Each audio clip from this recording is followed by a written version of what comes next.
Antibiotics, medicines and biotechnology.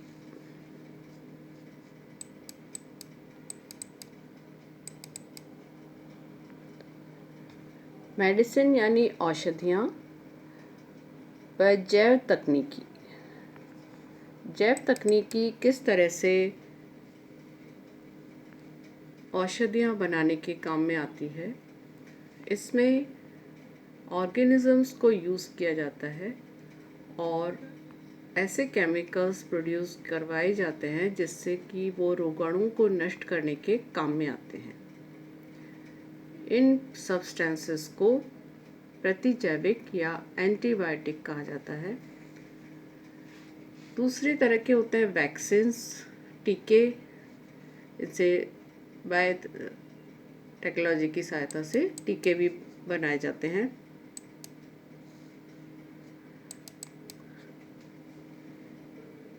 जितने भी organisms होते हैं, बैक्टीरिया हो, कवक हो और भी अलग तरह के ऑर्गेनिजम्स, वो एक टिपिकल या पर्टिकुलर टाइप के सब्सटेंसेस बनाने की क्षमता रखते हैं। इनमें से कुछ सब्सटेंस इस तरह के होते हैं जो रोगाणुओं को नष्ट करने के काम में आते हैं।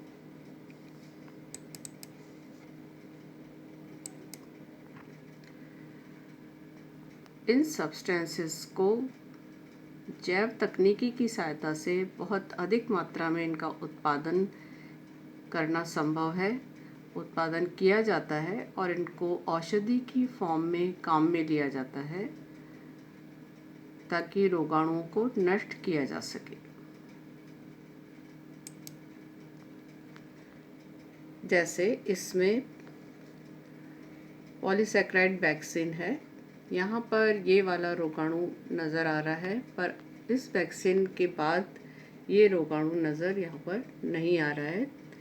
फिर एंटीबायोटिक हैं, जिससे यहाँ पर ये रोगाणु नज़र आ रहा है, पर एंटीबायोटिक के यूज़ के बाद ये नज़र नहीं आ रहा है। तो इस तरह से इन पे रिसर्च की जाती है और देखा जाता है कि कौन सा वैक्सीन या एंटीबायोटिक कौन से रोगाणु को नष्ट करने की क्षमता रखता है। वही केमिकल्स का उत्पादन किया जाता है और उन्हें वैक्सीन और एंटीबायोटिक के फॉर्म में यूज़ किया जाता है।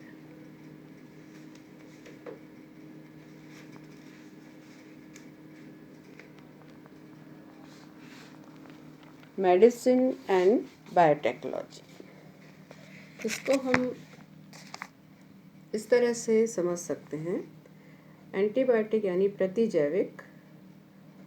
फ्लेमिंग ने 1935 में पेनिसिलियम नोटेटम से पेनिसिलिन का निर्माण करा और डॉक्टर एस वॉकमैन ने स्ट्रेप्टोमाइसिस ग्राइसिस से स्ट्रेप्टोमाइसिन नामक सब्सटेंस लिया, जिससे कि मेडिसिन के लिए काम में आते हैं, एंटीबायोटिक के लिए, जो कि रोगाणुओं के एंटी होते हैं। एंटीबायोटिक मतलब अगेंस्ट बायोटिक, रोगाणु जो कि जीवित हैं उनको नष्ट करने के काम में आने वाले।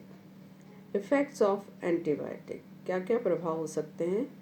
ये प्रोटीन सिंथेसिस को रोक सकते हैं। Inhibit cell wall synthesis, cell wall की सिंथेसिस को रोक सकते हैं।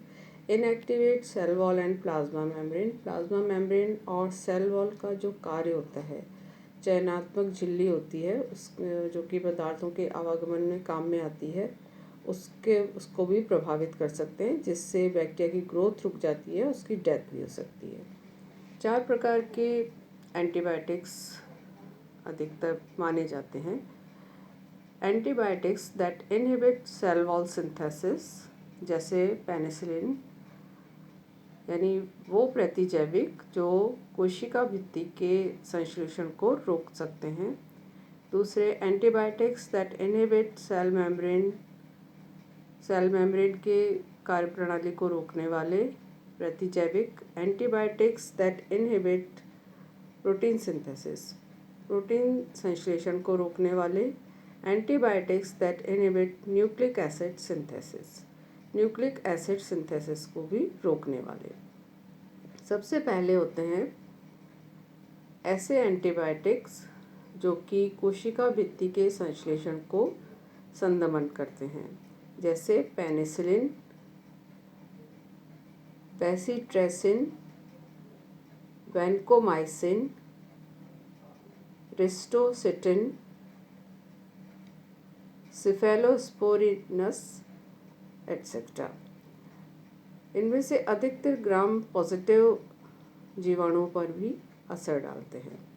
दूसरे होते हैं जो कोशिका भित्ति को आघात पहुंचाने वाले प्रतिजैविक होते हैं, antibiotics that inhibit cell membrane.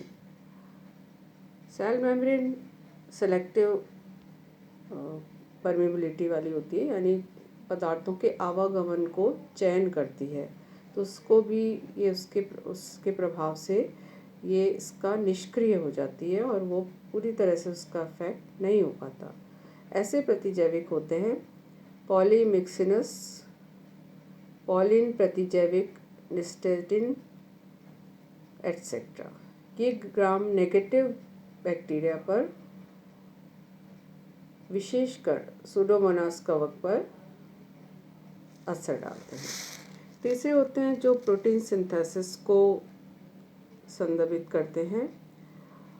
उनमें से हैं chloramphenicol, macrolide antibiotics, erythromycin, oleandomycin, carbomycin, spiramycin, lincomycin et cetera. ये अधिकतर ग्राम पॉजिटिव, निसेरिया और स्पायरोकिटिस इन पर प्रभाव डालते हैं। इसके अलावा tetracyclines, क्लोरोटेट्रासाइक्लिन, minocycline, oxytetracycline, tetracycline, streptomycin, ये ग्राम नेगेटिव बैक्टीरिया पर असर डालते हैं, यानी उनके प्रोटीन सिंथेसिस को संदमित कर देते हैं, इनहिबिट कर देते हैं।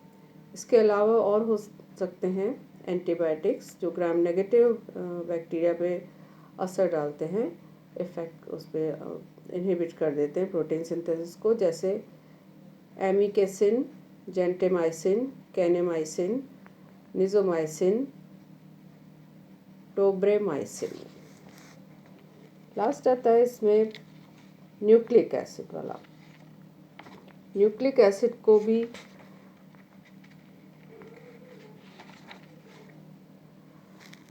संश्लेषण को रोकने वाले होते हैं।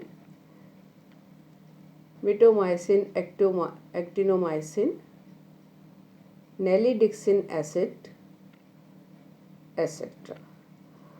इसके अलावा आरएनए सिंथेसिस का संदमन करने वाले प्रतिजैविक भी होते हैं, जैसे रिफेम्पिसिन, और ये ग्राम पॉजिटिव बैक्टीरिया से ज़्यादातर ट्यूबरकुलोसिस और माइक्रोबैक्टीरियम लेप्री पर असर डालते हैं। तो ये एंटीबायोटिक इस तरह के होते हैं जो कि बैक्टीरिया, रोगाणु बैक्टीरिया को नष्ट करने के काम में आते हैं। फिर लेंगे हम वैक्सीन, टीके। वैक्सीन का इतिहास सबसे पहले जाता है 1796 में। वैक्सीन होते हैं इम्यूनिटी डेवलप करने के लिए। जेनर ने सबसे पहले काउपॉक्स लेजेंस, यानी गाय में जो एक घाव हो गया था उससे वैक्सीन बनाया और उससे एक बहुत छोटे बालक पे प्रयोग किया गया और वो सक्सेसफुल हुआ। फिर उसने 23 इंडिविजुअल ह्यूमन बींग्स पर सफलतापूर्वक वैक्सीन लगाए और इसका नाम वैक्सीन इसलिए पड़ा क्योंकि लैटिन में गाय को वैका कहा जाता है, इसलिए और वैका से ही सबसे पहले उसने वैक्सीन बनाया था, तो इससे इसका नाम वैक्सीन पड़ गया। फिर 1800 में डॉक्टर बेंजामिन ने भी इस तरह के प्रयोग किए और वैक्सीन बनाए। वैक्सीन की इम्पोर्टेंस या इसके लक्षण होने चाहिए लाइफ लॉन्ग इम्यूनिटी, मतलब जीवन पर्यंत प्रतिरोधकता की क्षमता होनी चाहिए। वैक्सीन जो अच्छा माना जाता है उसमें अगर एक बार लग जाए तो वो जीवन भर वो प्रतिरोधक क्षमता उत्पन्न कर सके, ऐसी क्षमता होनी चाहिए। दूसरा, सेफ होना चाहिए, सुरक्षित होना चाहिए, उसके कोई और बुरे असर नहीं होने चाहिए। तीसरा, एक बार ही लगाने की आवश्यकता हो, ऐसा वैक्सीन बेस्ट माना जाता है। और फोर्थ है कि इसका प्रोडक्शन आसानी से हो और बहुत सस्ता, बहुत कम मतलब इसमें ज़्यादा अमाउंट इसका खर्च नहीं हो, सस्ता हो, जो कि हर एक के लिए अवेलेबल हो। तो इस तरह इसमें 4 प्रकार के गुण होने चाहिए वैक्सीन में, जिसे अच्छा वैक्सीन माना जाता है। टाइप्स ऑफ वैक्सीन में बैक्टीरियल वैक्सीन। बैक्टीरियल वैक्सीन में किलर बैक्टीरिया को के ऊपर प्रयोग किया जाता है, और जैसे pneumonia, pertussis, typhoid, paratyphoid, tuberculosis, meningitis and plague जैसे बीमारियों के लिए इसको यूज़ किया जाता है। फिर टॉक्सिन एंटॉक्सॉइड्स वैक्सीन्स होते हैं, जो टिटेनस, डिप्थीरिया में काम में आते हैं। ये टॉक्सिन प्रोड्यूस करते हैं, और ये टॉक्सिन क्योंकि नुकसान पहुंचा सकते हैं, इसलिए इनको फिज़िकल एंड केमिकल ट्रीटमेंट किया जाता है इनका। और उसके बाद फिज़िकल केमिकल ट्रीटमेंट करने के बाद ये इसका विषालु या विष वाला प्रभाव है वो यहाँ पर नहीं रहता, और उसके बाद ये इसको यूज़ किया जाता है। तो ये टॉक्सॉइड्स एंड टॉक्सिन, यहाँ पर ये टॉक्सिन है क्योंकि ये विषालु है या विष छोड़ने वाला है, और फिर इसको जब इसका विष वाला प्रभाव नष्ट हो जाता है तो ये टॉक्सॉइड कहलाता है, इसका इफ़ेक्ट ख़त्म हो जाता है, तब ये टॉक्सॉइड कहलाता है, तब इसको यूज़ किया जा सकता है। और इससे इसकी जो एंटी बैक्टीरियल या रोगाणु को नष्ट करने की क्षमता है वो हमेशा बनी रहती है, इसका विष खत्म हो जाता है। तीसरी तरह के होते हैं रिकेट्सियल वैक्सीन्स, जो रिकेट्सिया माइक्रोब से निकाले जाते हैं। और फोर्थ होते हैं वायरल वैक्सीन्स।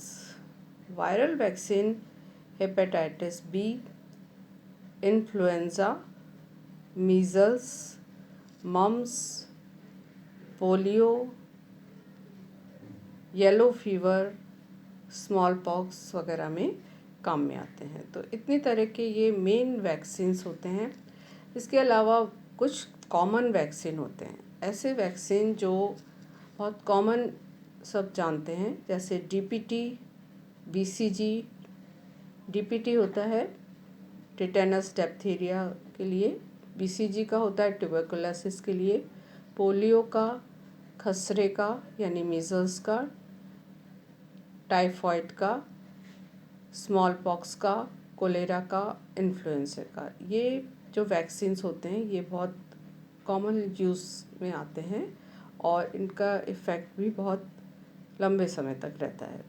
तो ये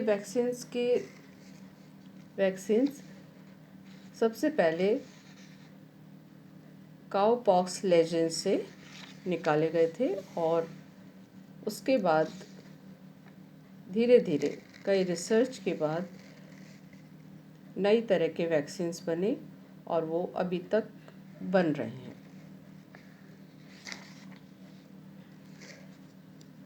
फिर इसके बाद आते हैं एंजाइम्स। एंजाइम्स इस तरह के होते हैं, एक्सो एंजाइम्स, एंडो एंजाइम्स। 2 तरह के एंजाइम्स होते हैं, और ये एंजाइम्स बहुत कॉम्प्लिकेटेड या कॉम्प्लेक्स केमिकल सब्सटेंस होते हैं। ये कैटलिस्ट की तरह या उत्प्रेरक की तरह काम में आते हैं, और कई रिएक्शंस को इनके द्वारा किया जाता है बॉडी के अंदर।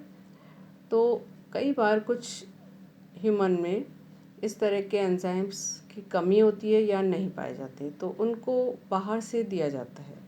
इसके अलावा विटामिन्स भी, जो बैक्टीरिया होते हैं एंजाइम्स के अलावा विटामिन्स भी उत्पन्न करते हैं, जैसे इशरिया कोलाई बैक्टीरिया, जिसको ई कोलाई कहा जाता है, वो इंटेस्टाइन में पाया जाता है। वहाँ पर विटामिन बी और अन्य प्रकार के सब्सटेंस प्रोड्यूस करता है। और क्लोस्ट्रीडियम ब्यूटीलाइकम बैक्टीरिया राइबोफ्लेविन का सिंथेसिस करता है। तो इस तरह कई बैक्टीरिया होते हैं जो हमारे लिए बॉडी के लिए यूज़फुल होते हैं। तो उनमें एंजाइम्स उनसे निकलें या कोई विटामिन्स उसमें से उत्पादन किया जाए तो उनको बड़े अमाउंट में उनको उत्पादन किया जाता है और इसके बाद उनको एक तरह से मेडिसिन की तरह फॉर्म में और यूज़ किया जाता है। तो ये भी एक बायोटेक्नोलॉजी का या जैव तकनीकी का एक बहुत बड़ा यूज़ होता है कि आर्टिफिशियल तरीके से अगर एंजाइम्स कॉमनली या नॉर्मली नहीं बन रहे हैं तो बनने चाहिए तो उनको मेडिसिन की फॉर्म में दिया जा सके। एंजाइम्स इस तरह के होते हैं जैसे एमाइलेज जो स्टार्च को माल्टोज में कन्वर्ट करता है और इसके लिए अगर ये नॉर्मल नहीं बन रहा तो एस्परजिलस एक जीव होता है जिससे कि ये एंजाइम्स लिया जाता है। दूसरा माल्टेज जो माल्टोज को ग्लूकोज में कन्वर्ट करता है वो राइबोसपस से लिया जाता है। प्रोटीएज प्रोटीन को पॉलीपेप्टाइड व अमीनो अम्ल में कन्वर्ट करता है और ये बैसिलस और एस्परजिलस से लिया जाता है। तीसरे होते हैं पैक्टिन डिग्रेडिंग, पैक्टिन को तोड़ने का काम करते हैं। इन्वर्टेज होते हैं जो सुक्रोज को ग्लूकोज व फ्रक्टोज में तोड़ते हैं। ये भी एस्परजिलस राइजोपस और सैक्रोमाइसिस से निकाले जाते हैं। फिर पेनिसिलियस जो पेनिसिलिन को तोड़ते हैं, बैसिलस की उप इकाई से निकाले जाते हैं। स्ट्रेप्टोडोरेनस डीएनए को तोड़ने का काम करते हैं। ये स्ट्रेप्टोकोकस पायोजिनस से निकाले जाते हैं। स्ट्रेप्टोकाइनेस फाइब्रिन के थक्के को तोड़ते हैं। ये स्ट्रेप्टोकोकस पायोजिनस से निकाले जाते हैं। तो इस तरह की कई बैक्टीरिया या जीव होते हैं जिनसे इस तरह के एंजाइम्स लिए जाते हैं और उनको जैव तकनीकी की या बायोटेक्नोलॉजी की सहायता से प्रोडक्शन किया जाता है और ह्यूमन के यूज़ में लाया जाता है। तो ये बायोटेक्नोलॉजी के कई यूज़ हैं जैसे एंटीबायोटिक्स, वैक्सीन्स, एंजाइम्स बनना और इसके अलावा और भी कई होते हैं जैसे एंटीबॉडीज़ बनाना, वो भी इसका एक इफ़ेक्ट होता है। तो ये जैव तकनीकी का एक बहुत अच्छा यूज़ किया जाता है जिससे उत्पादन बहुत ज़्यादा मात्रा में होता है और उनकी मेडिसिन्स वगैरह बनाई जा सकती हैं।